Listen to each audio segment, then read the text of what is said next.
This is the Monday, April 4th, 2016 episode of the History Author Show. Visit our iHeartRadio channel or subscribe on iTunes to enjoy a brand new interview every Monday morning, as well as Classical Wisdom Wednesdays and History in 5 Fridays.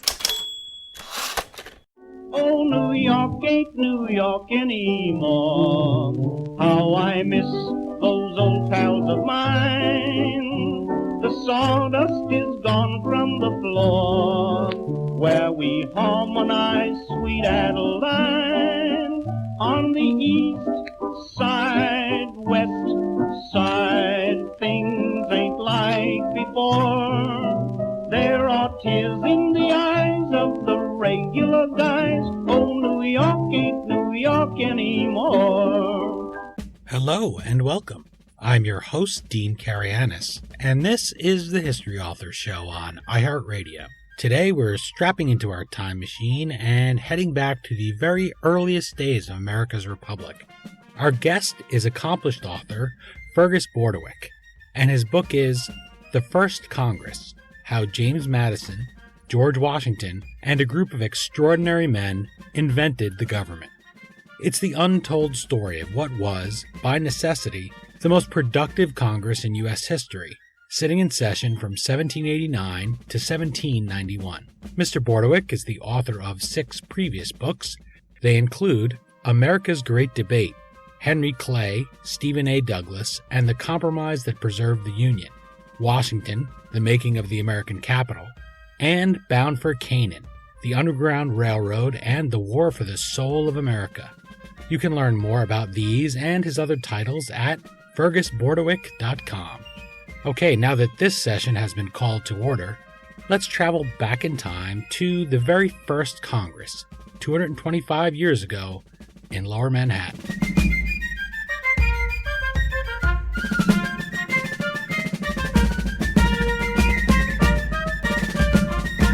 I'm joined on the line by Fergus Bordewich, author of The First Congress: How James Madison, George Washington, and a group of extraordinary men invented the government. Thank you for making the time to talk with the History Author Show today. Well, thank you. I'm glad to be here, Dean. I have been looking forward to speaking with you since I picked up this book quite a while ago, since I got the review copy. Part of the founding that we overlook is the messy work here of legislation, of the sort of horse trading. We look at the presidents, we look at the great military figures, we look at Alexander Hamilton, we look at that first cabinet of Washington, but we've overlooked the Congress, the legislators. Maybe we recognize their name from one of the local streets in New York City or northern New Jersey or wherever you happen to be from, but we didn't get to know them, and yet you write and make the case that the first Congress was the most important in U.S. history, and it faced so many challenges. It's almost absurd. As I began reading the first Congress, I said, oh gosh, they wouldn't know any of these things. Well, nothing was settled. Not that they didn't know them. They hadn't planned them out yet. And they had none of the big staffs that we have today that we just take for granted for congressmen. Titles, where to meet, the size of the districts, the rules that would govern the body. They only had a ghost of a government, as you call it. So tell us, what were those early legislative days like in 1789, 1790, 1791? Well, to put it in perspective, let me say this. I think our way of thinking about power in the federal government today has been shaped almost entirely by the way the presidency has evolved into a very powerful or even dominant office, beginning really in the 1930s with Franklin Roosevelt. That was not the case for the first century and a half almost of the nation's history. In those early years, in those early generations, as a matter of fact, Congress was the nexus or the locus, you could say, of power, not the presidency. The great decisions were made in Congress, not in the president's mansion. There are 2 exceptions to that. That's to say Andrew Jackson and Abraham Lincoln, but they come much later. So in those early days, don't imagine that George Washington came into office with an agenda, a plan for his first 100 days, which is a rather unfortunate expectation. That's been hung like a noose around the necks of presidents ever since Franklin Roosevelt first proclaimed that he would try to accomplish so much in 100 days. So, at any rate, when we're looking at Congress, we're looking at the major power center of the government. Congress is inventing government as it goes along. The Constitution was just a piece of paper, a great piece of paper, but a piece of paper nonetheless. So it's the members of the House and the Senate who are inventing what Patrick Henry called the crazy machine of government. So what were those days like? Well, nobody knew whether it was all going to work.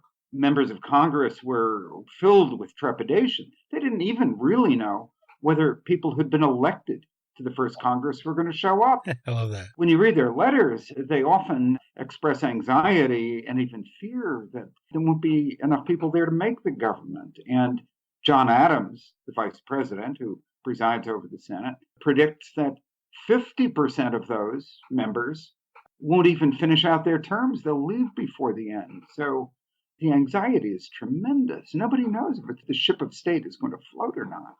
What were their lives like as members of Congress?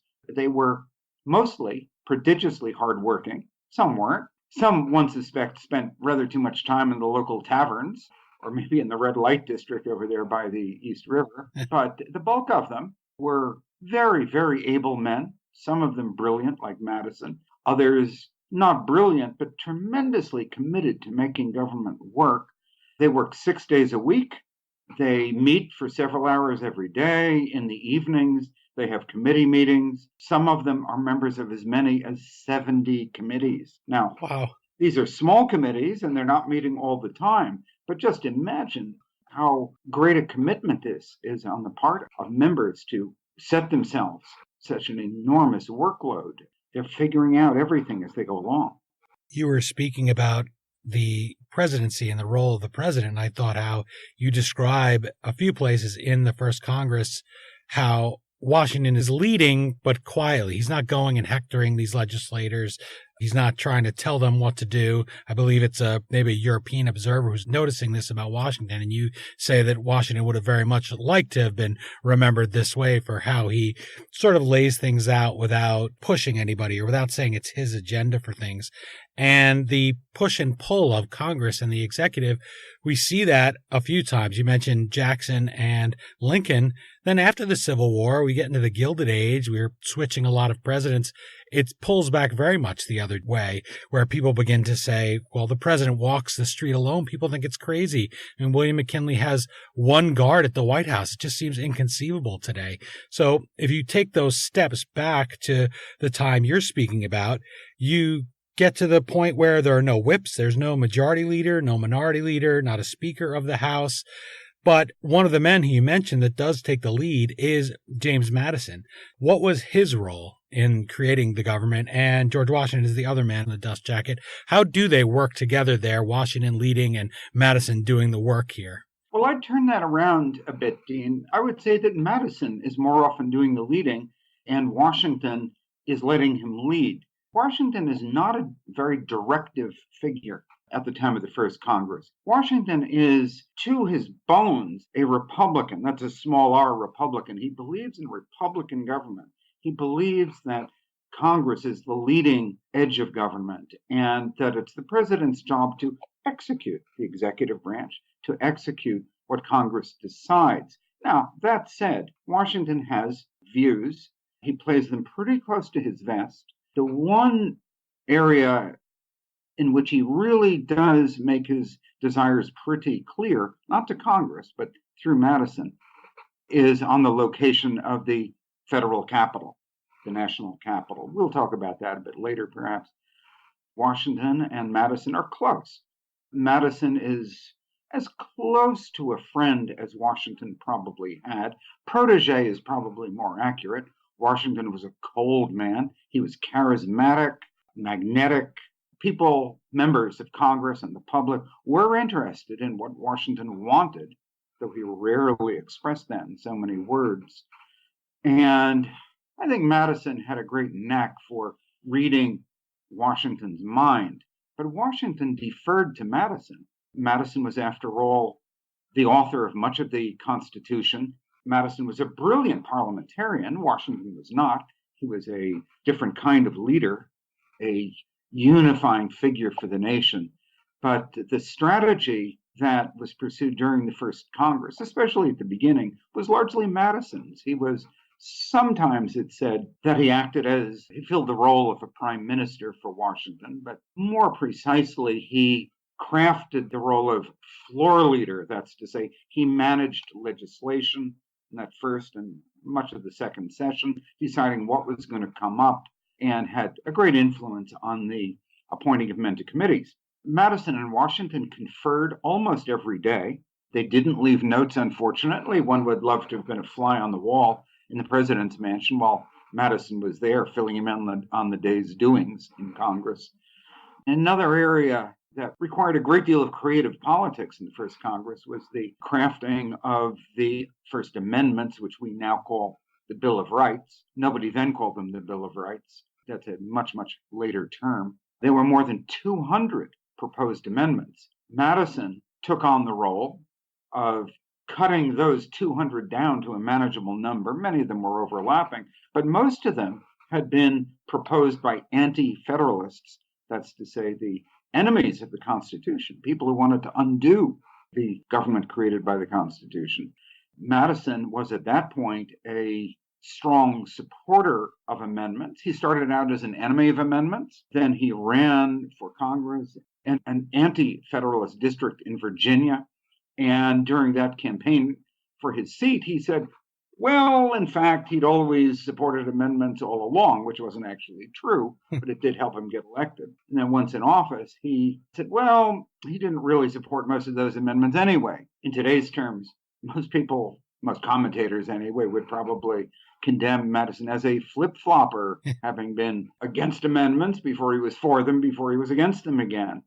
But where did Washington come down on amendments? Washington, a strong Federalist, that's to say a believer in strong central government, did not particularly like the idea. He and Madison, however, came to believe that it was necessary to mollify anti-Federalists to some degree and to give them some amendments. And Washington had made it clear very subtly in his inaugural address in 1789 that he would not disapprove of amendments which did not undermine the government. Madison actually wrote much of that inaugural address. So again, I think it's Madison who's driving the carriage here and Washington is riding in it, but they were in agreement. I should say, since we're on the subject of amendments, that nobody in the first Congress thought that either the Constitution as a document or amendments were sacred. Certainly didn't view amendments as the great towering pillar, this majestic pillar of the Constitution, as we, with good reason, see them today. Federalists like Madison and Washington and others really saw this as an experiment. They saw the Constitution itself as an experiment. Had they believed that it shouldn't be changed ever, they wouldn't have provided for amendments. So I think both Washington and Madison and their allies would have found today's notion of originalism, today's philosophy of legal or judicial originalism, strange and inexplicable, because they certainly didn't think they had created an inflexible document then. You write in the first Congress about how Americans, they only notionally regarded themselves as a single people, is your phrase. So how did this group avoid the paralysis of the Continental Congress that preceded it and accept the fact that, okay, if you got an amendment that you didn't like or get a part of the Constitution, that you could come back later and change it? How did they keep this Congress from just melting away? As you said, some of them might not even have shown up. I could see some of them saying, well, forget it. I'm not even going to go because I don't want there to be a quorum, or I don't want this to be passed. I want to protect my state more than this federal government. So how did these extraordinary men overcome those? Well, that's a very good question.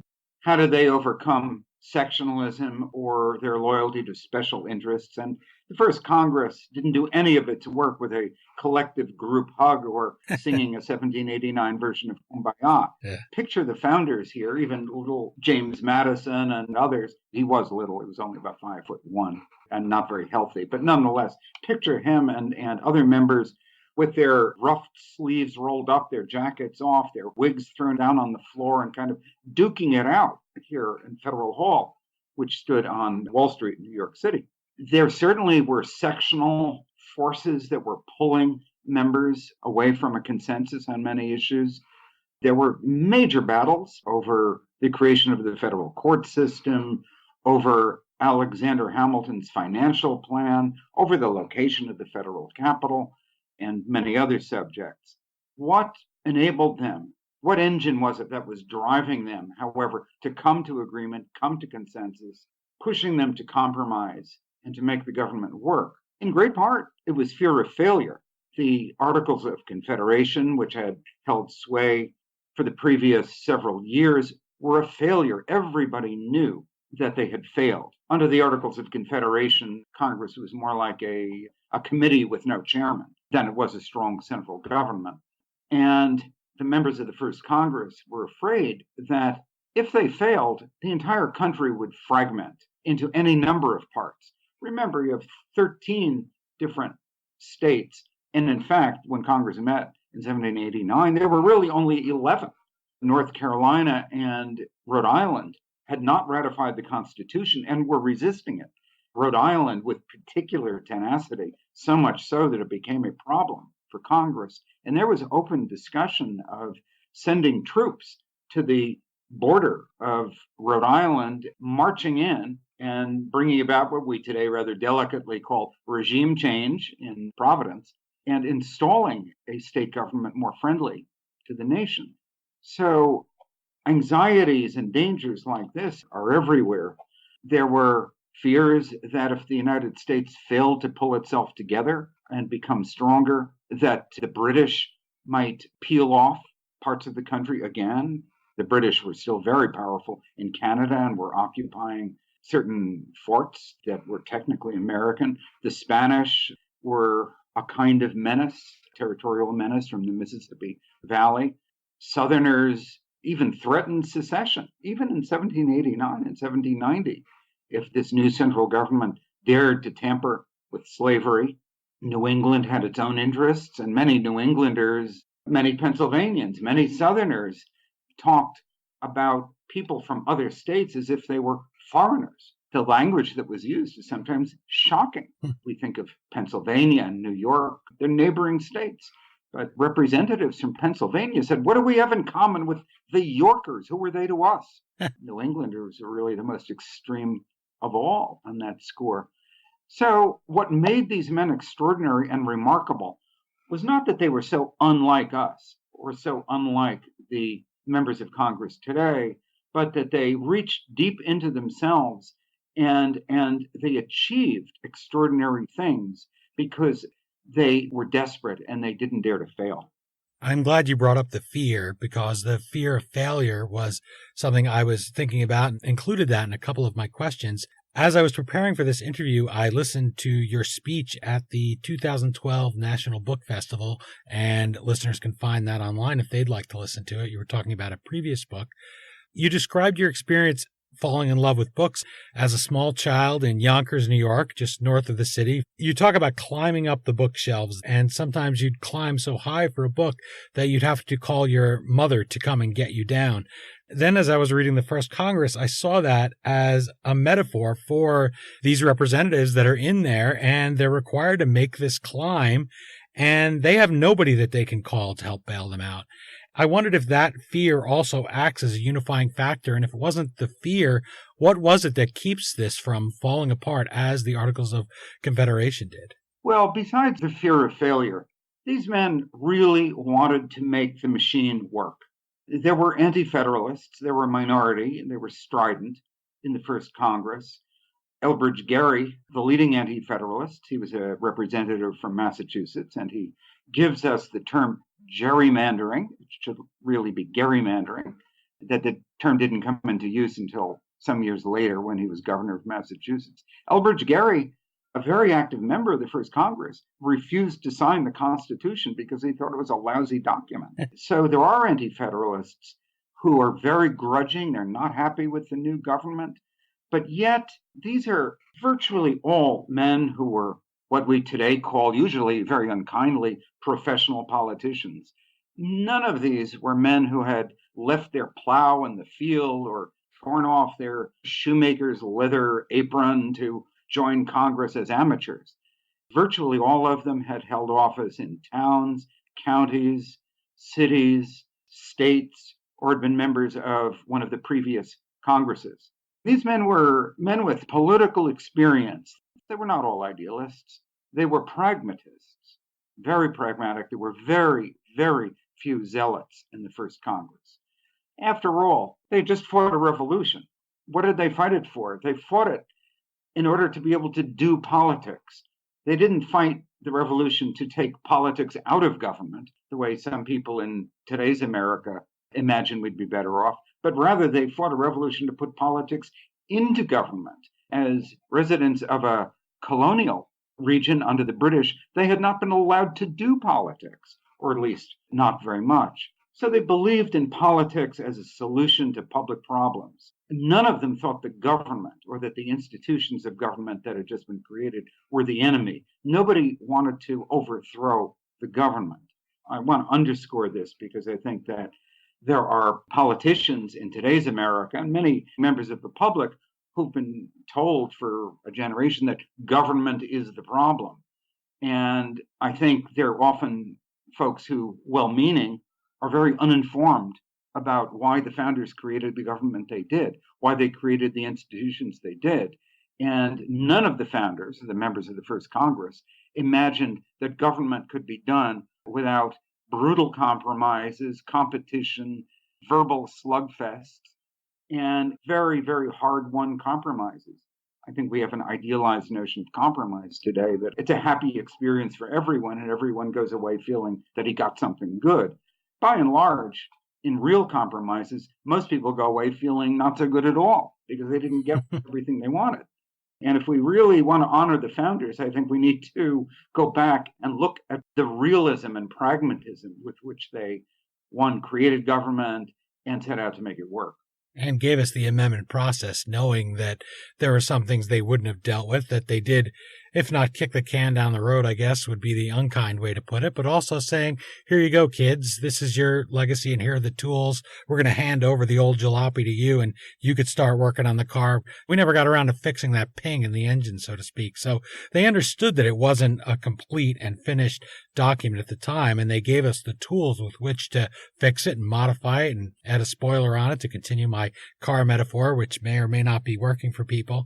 But this group of extraordinary men that you mentioned in the subtitle, I want to put some names to those and just ask you to talk a little bit about them, because in your research, you lived with them. Roger Sherman, William Maclay, James Jackson, Robert Morris, Oliver Ellsworth, and William Lawton Smith. Tell listeners a little bit about the new faces that they're meeting here in the first Congress and why they should take the time to read about more than just maybe the early presidents. Sure. Congress was filled with interesting men who'd had unusual lives and had long governmental experience before they became members of the first Congress. Oliver Ellsworth of Connecticut, who has been unjustly forgotten, was a major power in the first Congress and at the Constitutional Convention. He was one of the most experienced members.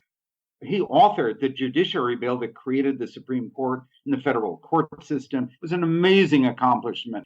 It was observed by others, a sort of strategic ability to shed tears on the floor of Congress when something wasn't going his way, and maybe exercising a little emotional manipulation on his fellow members. Senator Robert Morris of Pennsylvania was a towering figure in his day, one of the major founders, and who had served as treasurer of the Continental Congress in the later years of the Revolutionary War. Morris was a large man in every sense, including his girth and his appetites and his ambition and his power. He had, in effect, saved the country single-handedly by pledging his own wealth as a guarantee against its debts at the end of the Revolutionary War. During the first Congress, he lobbied ardently to place the federal capital in Philadelphia or near Philadelphia. And although he failed, his machinations are absolutely fascinating to watch. And Morris later played a major role in attempting to develop the federal city in Washington, D.C., but that's a little outside the scope of this present book of mine. Senator William Clay, the other senator from Pennsylvania, is in many people's minds little more than a footnote in American history. But he did one thing which is of inestimable value. he left the only diary that was kept by a member of the Senate. Senators were in fact instructed not to keep personal records of the debates because the Senate's conclave was closed in those days. There were no observers, no visitors. So Senate records are extremely thin, except for Maclay's wonderful diary, which is in print, by the way. And if you were to read my book or another major book about the First Congress, so that you had the background, I would recommend his diary to anybody. It's just called The Diary of William Maclay. An extremely caustic, sarcastic individual. He was irascible. He was opinionated, which makes him a lot of fun to read. His thumbnail profiles of many of his colleagues, including James Madison, Robert Morris, and others, are, I don't want to overstate it by saying they're shockers, but he cuts everybody down to size. His diary is one of the few places where you really see the founders as human beings with frailties, foibles, shortcomings, and so on. Elbridge Gerry of Massachusetts, we talked about a little bit earlier. Gerry was one of just a handful of individuals who went to the Constitutional Convention but declined to sign it because they didn't like it. Elbridge Gerry was the leader of the Anti-Federalists in the House of Representatives in the First Congress. Very, very interesting man, a deep-dyed patriot, deeply committed to the revolution. He was a businessman from Boston, but he was what today we would call a states' rights man. And the Anti-Federalists are the progenitors of the states' rights movement. And those who fear or loathe a strong central government, he wanted more power restored to the states. And he debates vigorously throughout the First Congress on behalf of state powers and warns against a strong central government. By listening to Gerry, you understand that these arguments about states' rights have been there from the beginning. They never went away.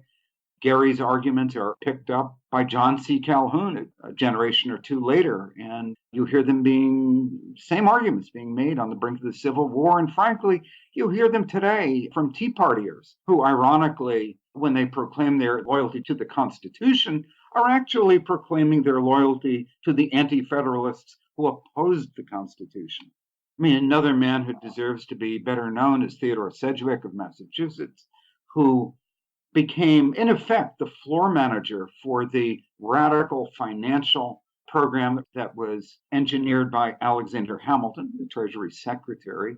Sedgwick was what was called a high Federalist from Massachusetts, and one of the very, very few members of the First Congress who was knowledgeable about economics and finance. It's surprising how few members knew anything about that. That was one reason that Hamilton's plan faced such strong headwinds in Congress. But Sedgwick was a remarkably progressive man on other issues, say on slavery. He was the man who had lodged the lawsuit in Massachusetts which ended slavery in the year 1780. My guest is Fergus Bordewich, author of The First Congress, How James Madison, George Washington, and a Group of Extraordinary Men Invented the Government. Richard A. Baker, U.S. Senate Historian Emeritus, says Bordewich brings back to life the practical, impatient, and tired politicians who transformed the parchment of the U.S. Constitution into the flesh and blood of a national government. Now, when you bring something to life, we talked before about fear. I'm thinking of movies because the founders would have had the classics and we have movies. So when you bring something to life, sometimes you get Kelly LeBrock in Weird Science, and she's wise and helpful, and that's your creation, or one of these great robots that people build in films and sci-fi. And sometimes you get Frankenstein, and he runs amok, you lose control over him, he destroys the village. So this really is a miracle that not only does it last for a short time, but it lasts for over 200 years. And it seems amazing that this story isn't better known, that these names that you just listed for us aren't better known. So what drew you to telling this story? Was it partially that idea that this really is an amazing accomplishment? Well, yes, that's certainly the case. Some years ago, I wrote a book titled Washington, the Creation of the American Capital. That book is about why the city of Washington is where it is and how its founding was driven by the politics of slavery, and then how slaves actually built the federal city in its first decade. the decision to put the national capital on the Potomac was made by the first Congress. And in researching that book, I became aware of this extraordinary range of achievements of the first Congress, that it had done an amazing amount and clearly was the most successful, certainly one of the handful of most successful Congresses in American history. And I was taken aback by how little I knew about it. And I benefited happily from something called the First Federal Congress Project. That's an amazing research project that has been under the aegis of George Washington University in Washington, D.C. It's existed for about 50 years. It set out to collect and ultimately publish every record, everything written by any member of the first Congress or about the first Congress, as well as public records. And they're now clocking in at 22 volumes. It's not a very well-known project, and unfortunately, its work is not online, so it's not that easy of access. But at any rate, it was a treasure trove of the personal writings, the letters particularly, of members of the first Congress. Some of them were very, very prolific letter writers, and by going into the letters, I did get to know these men as people, with their sleeves rolled up and their jackets off, so to speak. And they became real. Some people, unfortunately, were not much in the way of letter writers. George Washington's not very good, unfortunately. He did write. He didn't have a gift for writing. And many other members, being of their time, were not all that revealing of themselves. When you come forward into the 19th century, say to the Civil War era, people are not only prolific letter writers and very literate, but they often talk about their inner selves, their feelings about things. And that's fairly rare in the 18th century and the era of the first Congress. So one of my challenges was, having read thousands of letters, to ferret out those human qualities where people express them and to try to capture the quality of mind and heart, even their relationships. Some of the most interesting letters to read were those that members wrote to their spouses. Robert Morris, the senator from Pennsylvania, is one of those. George Thatcher, a congressman from the Maine district of Massachusetts. Maine was not a state at the time, of course. Also was a man with an open heart in his letters and very, very attached to his wife. John Adams, who's not a member of the first Congress but presides over the Senate as vice president, famously had a rich correspondence with his wife Abigail, although she's only just up the road from Federal Hall. The Adamses have rented a mansion, by the way, that stood just about where the New York City entrance to the Holland Tunnel is today. So you don't get much of a flavor of what the place was like 200 years ago. Yeah, you say Philadelphia did a better job preserving some of these things.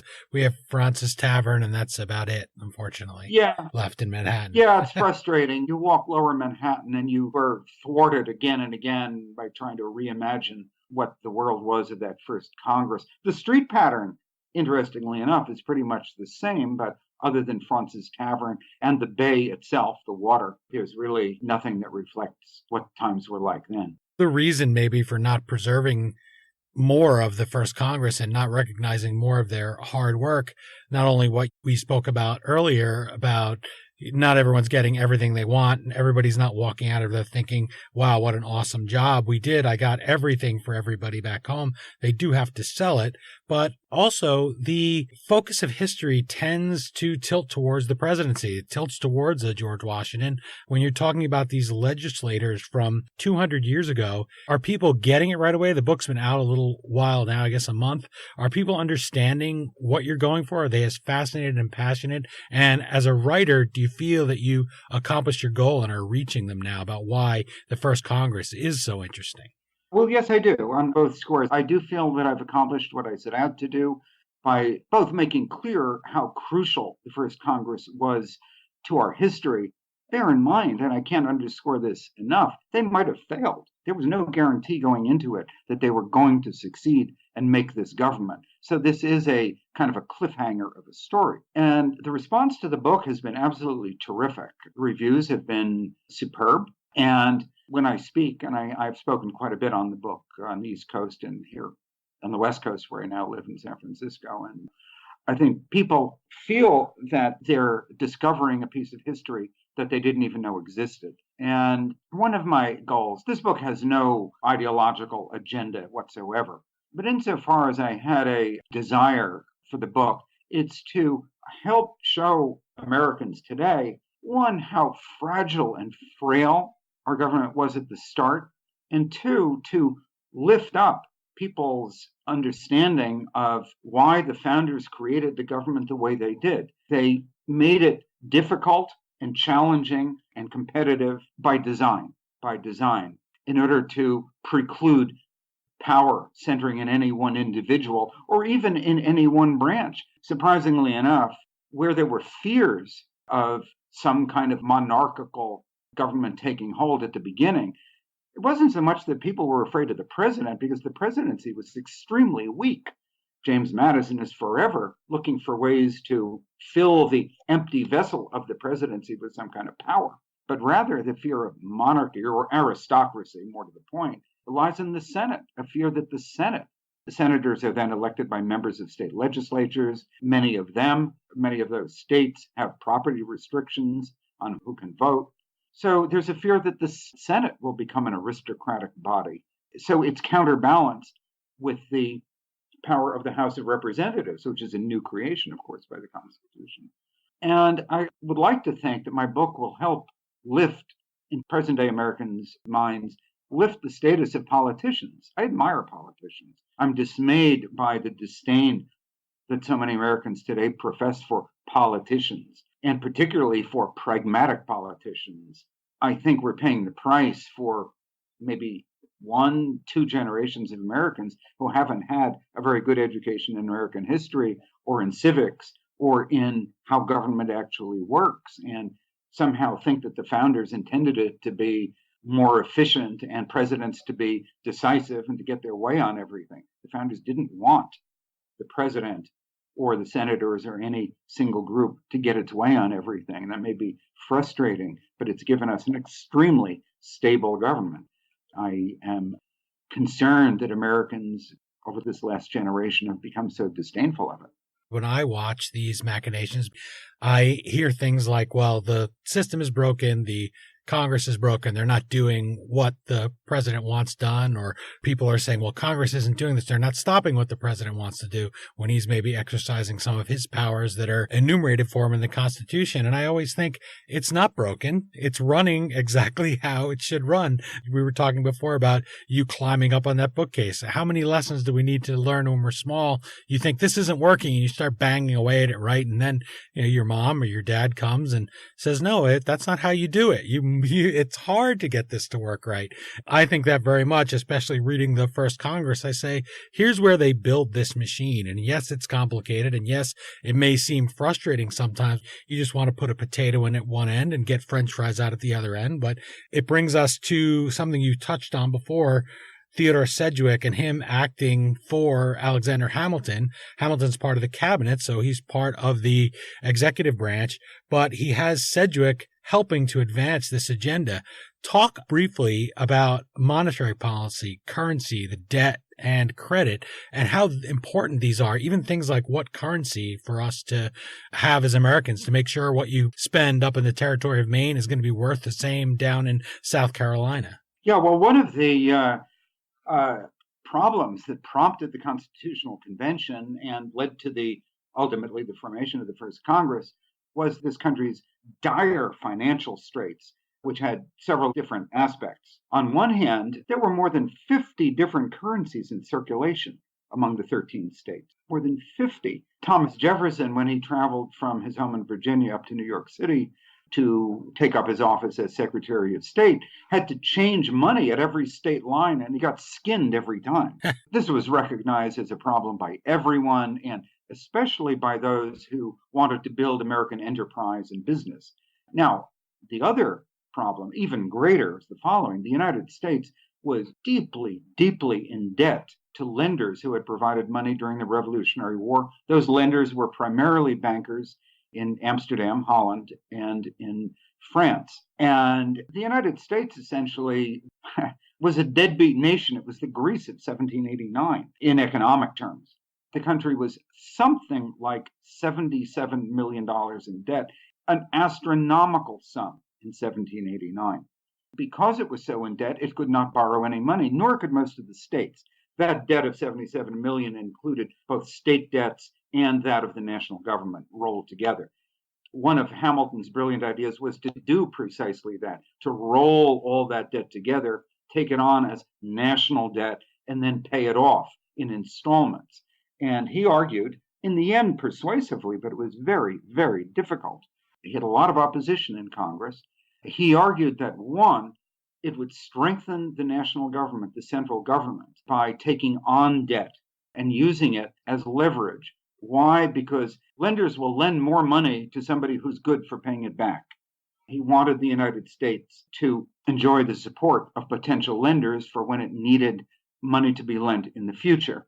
And second, it would win for the federal government support of those people it was indebted to, because they would want the federal government to succeed, precisely because if it succeeded, they would get their money back.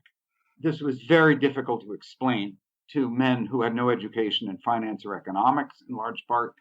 Alexander Hamilton, during the Revolutionary War, when he was an aide to George Washington, to keep himself amused during that long, terrible winter at Valley Forge and other times, would sit there reading textbooks on finance from Britain.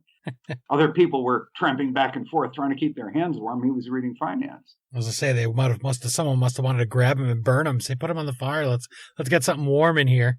I wouldn't be a bit surprised if that was said to him. At the end of the first Congress, you quote a European observer predicting America will be a great power and adding the hope, quote, only let Americans be wise. Now, he's writing to future Americans, so that's all of us listening. Most of the nation's focus is on the presidential election, but all the seats in the House of Representatives and a third in the Senate will be up for re-election this November 2016. What have you learned? What advice can you give us from writing the first Congress as we go into that voting booth and we try to choose legislators that will be able to accomplish this kind of work for us? Well, I think there are a number of lessons to be drawn. When we pull those levers, I think we should be voting for people who want to make government work. Zealots shackle the work of Congress. And there's been an overabundance of zealots and zealotry in Congress in recent years. People who regard stopping the machinery of government as a laudable achievement. Government works best when it's populated by pragmatists who are able to compromise not just the easy stuff, but to compromise when called for, even on matters of principle, in order to get something done. That's a challenge. We're in an era when such compromise is disdained, but we should go back and look at the founders and see how courageously they compromised on things that they thought they would never compromise on, whether it was Hamilton's financial plan, where to place the national capital, on the role of the federal courts, and other things. I also think that we should finally stop this condemnation of professional politicians as if they were some kind of alien species. They're us. They are ourselves. People who don't know how to make the machine work can't make it work. I'll say again that nearly all the members of that first Congress, that prodigiously productive Congress, and of the other most productive Congresses in American history, Lincoln's Civil War Congresses, the New Deal Congresses, the Great Society Congress, members were for the most part professional politicians. They were lawyers. Lawyers understand the law. They differ deeply on many issues in their time on slavery, centralized government, regional interests, taxation, in the way that members of Congress today differ on specifics. They really wanted the government to succeed. I think we ought to look at candidates for office who want government to succeed, not who are grandstanding by proclaiming their opposition to government as if that were some kind of achievement. It's not an achievement. It's subversion of those great institutions that the founders bequeathed us. I know I will go into the voting booth and think about these things. I am glad to know there are other people that do that, frankly. I like going in there and saying, in the long, long history of humanity, only a precious few human beings have had a chance to vote in a republic and live in a republic when you think about it. My final question is closer to home than that. I like to sometimes give authors a chance to thank the people who helped them write the book or supported them. We talked about the members of the First Congress writing their wives, getting support from the likes of Abigail Adams, who has some funny moments there in the book. You talked about drunkenness in Lower Manhattan during some of these sessions at the New Year. One person you thanked is your wife, Jean, for her, quote, seemingly inexhaustible patience with a husband whose attention is so often diverted by ghosts of the American past. So what advice do you have for spouses of a history lover? And you should probably know that you're talking for me to my wife, Kathy, because she is also very good about putting up with me living in the past. So have at it. Well, that's a challenging question, actually. But my simple advice is just a plea to be patient. I suppose I was able to get my wife to share my passion for history. And a thing I said to her, but I think I said it more often to our daughter when our daughter was small and going to school. She's now 26. I said, everything has a history. Absolutely everything we know in the world that we live in has a history. And you can't really understand it fully or well until you know at least something about its history. And second, I remember telling my daughter particularly that history is a story. History is full of stories. It's stories about people. It's about people like ourselves. And if you like stories, how can you not be interested in history? My wife has certainly, I think, come to enjoy and reading history as much as I do. And my daughter is currently doing a doctorate in history at Harvard. So she got the message, I think. Did a good job. Well, thankful for daughters and wives who are patient and love history. I think that there's really no better thing to bond with somebody over and share this love. And I'm very glad that you were able to research and write the book and have her support, because I sincerely did enjoy it. I want to thank you for bringing these faces of men from the First Congress that they're never going to be on the coins in our pocket maybe, or the dollars in our wallet, but we should know them and should remember them. It's a really great, fast-moving story, exciting. You have some great reviews at fergusbordewich.com that I would encourage people to go look at if they're considering the book. Best of luck with the First Congress, and thank you again for joining me. Thank you, Dean. It was a great pleasure to be on. Again, the book is The First Congress, How James Madison, George Washington, and a Group of Extraordinary Men Invented the Government. As always, you can find the Amazon link to purchase the book at historyauthor.com, and we hope you will click through there. Or if the mood strikes you, you can even bookmark the URL off the Amazon banner on our homepage. Amazon.com kicks us a small percentage of every purchase you make, and it doesn't cost you so much as a Continental. Once again, thanks to Fergus Bordewich for joining me and for helping us time travel back to those pivotal moments when the Republic was being framed. Please remember to visit him at fergusbordewich.com and let us know what you think of the book and the interview on Twitter at HistoryDean or at facebook.com/historyauthor. I hope you'll join us next time for another trip into the past here on iHeart Radio or wherever you're listening. And remember, if you do subscribe to us on iTunes, please leave a review. Well, that's it for this week's installment of the History Author Show. Until Classical Wisdom Wednesday, History in 5 Friday, or next Monday's interview, thanks so much for listening, and happy reading.